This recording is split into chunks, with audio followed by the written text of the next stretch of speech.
ሰላም እንዴት ናችሁ? ማንቸስተር ዩናይትድ ዩሪ ቴልማንስን ከአስቶን ቪላ ለማስፈረም በላቀ የንግግር ደረጃ ላይ ነው የሚገኘው የሚል መረጃ ዘ አትሌቲክ ዴቪድ ኦርነስቴን ይዞ ወጥቷል። ለማንቸስተር ዩናይትድ ደጋፊዎች በጣም ምርጥ ዜና ይመስለኛል። ምክንያቱም ከዚህ አስቀድሞ አንድሬ ሳንቶስን አስፈርሟል እና ደግሞ የኤደርሰን ዝውውር ሳይሳካ ስለቀረ አሁን በፕሪሚየር ሊጉ ልምድ ያለው በትልቅ ደረጃ የተጫወተ ለአስቶን ቪላ በቋሚነት ሲሰለፍ የነበረ የቤልጂየም ብሔራዊ ቡድንን በአምበልነት በዓለም ዋንጫ ላይ የመራን ተጫዋች ነው የሚያስፈርመውና ማንቸስተር ዩናይትድ በጣም ትልቅ ዝውውር ተደርጎ ሊወሰድ ይገባዋል። ዴቪድ ኦርነስቴን ግሩም መረጃ ነው ለማንቸስተር ዩናይትድ ደጋፊዎች ያቀበለው። ቴልማንስ እስከ 2028 ድረስ የሚያቆይ ውል አለው በአስቶን ቪላ። ነገር ግን ዩናይትድ ይህንን የ29 ዓመት አማካይ ለማስፈረም አሁን ያለውን ምቹ አጋጣሚ ተጠቅሞ በሌሎች ክለቦች ፍላጎት ቢኖርም ወደ ኦልድ ትራፎርድ ለማዘዋወር የተሻለ እድል የፈጠረ ክለብ ሆኗል። ከአስቶን ቪላ ጋርም ጥሩ ድርድር እያደረገ ነው የሚሉ መረጃዎች በተለይ የዴቪድ ኦርነስቴን የዛ አትሌቲክ መረጃ ይህንን የሚያሳይ ነው። ዝውውሩ ለማጠናቀቅ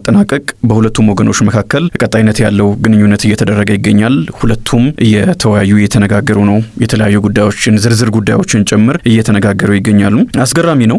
ይህንን ብሏል ዘ አትሌቲክም። ዩናይትድ በዚህ ክረምት ቅድሚያ በሰጠው የመሃል ሜዳ ክፍል ላይ ጥራትና ልምድ ያለውን ተጫዋች ለማስፈረም ሲሞክር ነበረ። ያንን የሚያሟላለት ተጫዋች ነው ዩሪ ቴልማንስ። በአስቶን ቪላ ጥሩ አመታትን አሳልፏል። በቻምፒየንስ ሊግም በዩሮፓ ሊግም አምና ሻምፒዮን ሲሆን የዚህ ተጫዋች አስተዋጽኦ እጅግ ከፍ ያለ ነው። ገና ከ16 ከ17 ዓመቱ ጀምሮ ለረጅም ጊዜ ሲጫወት የቆየ ተጫዋች ነውና ብዙ ልምድ ይዞ ነው ወደ ኦልድ ትራፎርድ የሚያመራው። አሁን ያለው ስብስብ ላይ የሆነ ነገር መጨመር የሚያስችል አቅም አለው። ይህንን ነበር አስቀድሜም ሳነሳ የነበረው። ከአንድሬ ሳንቶስ ይልቅ ልምድ ያለው ተጫዋች ማንቸስተር ዩናይትድ ያስፈልገዋል። ምናልባትና አሌክስ ስኮት ሌሎችም ተጫዋቾች ሊሆኑ ይችላሉ የሚል መረጃ ነበረ፣ ፍላጎት ወይም ሀሳብ ነበር የነበረውና ያንን ማሟላት የሚያስችል ጥሩ ተጫዋች ነው ማንቸስተር ዩናይትድ የሚያስፈርመው። የሱም ጥረት ታክሎበታል። ወደ አርሰናል ለማምራት ፍላጎት ስላለው አስቀድሞ ደግሞ ኤደርሰንን ለማስፈረም ማንቸስተር ዩናይትድ እስከ 40 ሚሊዮን ዩሮ 40 ሲደመር 5 ሚሊዮን ዩሮ አንዳንድ መረጃዎች 40.5 ሚሊዮን ዩሮ ሲደመር 4.5 ሚሊዮን ዩሮ በአጠቃላይ 45 ሚሊዮን ዩሮ የሚደርስ ገንዘብ ለኤደርሰን ለመክፈል ከአታላንታ ጋር ከተስማማ በኋላ የመጀመሪያውን የጤና ምርመራ አሜሪካ ላይ አከናውኖ ሁለተኛውና ዋናውን ሙሉ የጤና ምርመራ ማንቸስተር ከተማ ላይ አድርጎ ሳይሳካ መቅረቱን ተከትሎ ለአታላንታ አሳውቋል ማንቸስተር ዩናይትድ ተጫዋቹን እንደማያስፈርመው። ትናንት ምሽት የወጡ መረጃዎች ደግሞ አታላንታ ሙሉ ጤነኛ ነው በሚል የ5 ዓመት ውል አቅርቦለታል ብራዚላዊ አማካይና ይህንን ተጫዋች ሳያስፈርም ሲቀር ማንን ሊያስፈርም ይችላል ማንቸስተር ዩናይትድ የሚሉ ጥያቄዎች ነበሩ። አሁን ከዛው ከፕሪሚየር ሊግ የቤልጂየም ብሔራዊ ቡድንን አምበል በትልቅ ደረጃ በደንብ ራሱን ማሳየት የቻለን ተጫዋች የፕሪሚየር ሊጉም ልምድ ያለውን ተጫዋች ለማስፈረም ተስማምቷል ማለት ነው።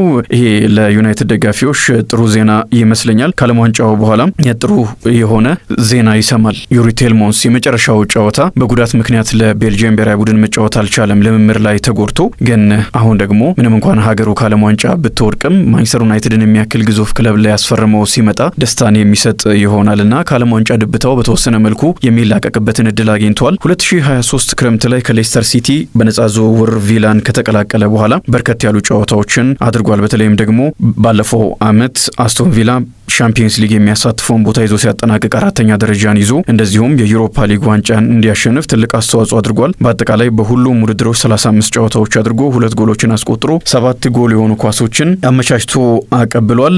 ዘ አትሌቲክ አስቀድሞም ኡናይ ኤምሬ የቪላን አማካይ ክፍል በሶስቱ ተጫዋቾች ማለትም በቴልማንስ በካማራና አማዶ ኦናና ዙሪያ መገንባት ፈልገው ነበረ። አሁን ችግር ይገጥማቸዋል ማለት ነው። አንደኛው አማዶ ኦናና በጉዳት ምክንያት አይኖርም፣ ለወራት ነው ተብሏል። ኤሲኤል ስለሆነ ደግሞ 8-9 ወራት ነው በጉዳት ምክንያት ከጨዋታ ውጭ የሚሆነው። ይህም የሚቀጥለውን አመት ሙሉ ለሙሉ በሚባል ደረጃ ከጨዋታ ውጭ ይሆናል። የመጨረሻ ጨዋታዎች ላይ ነው ሊደርስ የሚችለውና ሌላ ተጫዋች ያስፈልገዋል አማካይ ክፍል ላይ። በዚህም ምክንያት ማንዛምቢን አስቶን ቪላ ሊያስፈርም ተቃርቧል። ይሄ በጣም አሪፍ ነገር ነው ለአስቶን ቪላ ደጋፊዎች። ግን ደግሞ አሁን ቴልማንስን ሊነጠቅ ይችላል። ካማራ ብቻ ነው የሚቀረው። ከአዳዲስ ተጫዋቾች ጋር ይዋዳል ክለብ ውስጥም ባሉ። ግን ደግሞ የኡናይ ኤምሬን አስቀድሞ የነበረውን የመጀመሪያውን ፕላን ኤያቸውን የመጀመሪያውን ፕላናቸውን የሚያፈርስ ይሆናል። ቴልማንስ ወደ ማንቸስተር ዩናይትድ አማዶ ኦናና በጉዳት አቡበከር ካማራም ጉዳት የነበረበት ተጫዋች ነው። ቀጣይ አመት በምን ደረጃ ሊጫወት ይችላል ጥያቄ ቢሆንም ግን ጉዳት እንዳለበት እናውቃለን። አምና በርከት ያሉ ጨዋታዎችን በጉዳት ምክንያት እንዳላደረገ ይታወቃል እና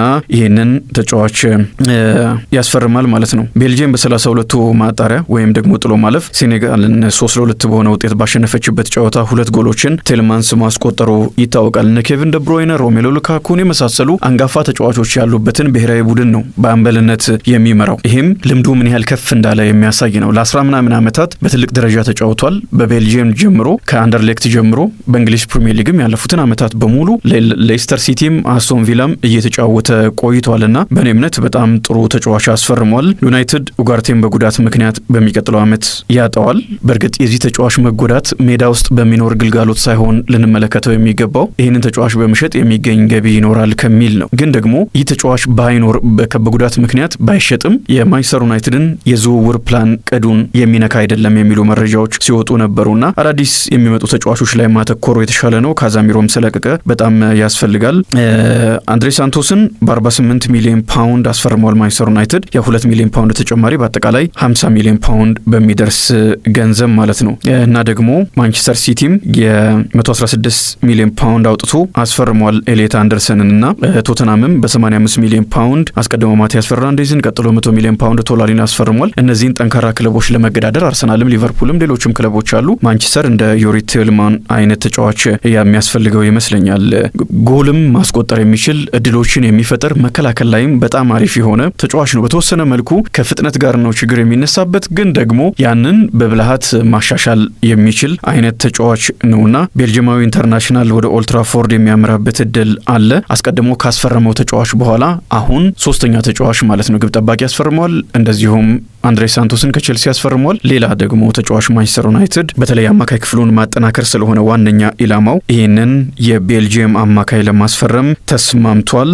የተረጋገጠ ጥራት ያለው የዩናይትድንም አማካይ ክፍል ማጠናከር የሚችል ተጫዋች ነው ብዬ አምናለሁ። ክለቡም ይህንን ነበረ ሲፈልግ የነበረው። በተለይም ደግሞ ፕሮግሬሲቭ ፓሶቹ በጣም አሪፍ ናቸው። ዩናይትድ አሁን ይሄ ያስፈልገዋል። በተለይም ወደ ብሩኖ ኳስን የሚያሻገር ተጫዋች። ብሩኖ ያው ወደ ተቃራኒ ሳጥን ቀረብ ብሎ ከተጫወተ ጎልን በማስቆጠር ያለቀለት ኳስንም በማቀበል እጅግ አስደናቂ ስለሆነ አምና በ21 ጎል የሆኑ ኳሶች ወይም በአሲስት ያጠናቀቀ ክብረ ወሰንም የሰበረ ተጫዋች ነው። የፕሪሚየር ሊጉ ምርጡ ተጫዋች ተብሎ ተመርጧልና በዚህ ምክንያት እንደ ብሩኖ አይነት አስደናቂ የአጥቂ አማካይ የያዘ ቡድን ደግሞ ቴልማንስን ልምድ ያለውን ተጫዋች ማግኘት ከኋላ በኩል ጥንካሬን የሚሰጥ ነው። ወደፊትም በደንብ መጓዝ የሚችል ነውና እንደዚህ አይነት ተጫዋችን ማስፈረም ለማንቸስተር ዩናይትድ አስፈላጊ ነው። ደጋፊዎችም በዚህ ዝውውር እንደሚደሰቱ እገምታለሁ። ይበልጥ ብሩኖን ነጻ የማድረግም አቅም ያለው ተጫዋች ማለት ነው። እንዴት ተመለከታችሁት? ዝውውሮች ተጨማሪ ተጫዋቾችንም አሁንም አማካይ ክፍል ላይ ማንቸስተር ዩናይትድ የሚያስፈርምበት እድል ከፍተኛ ነው።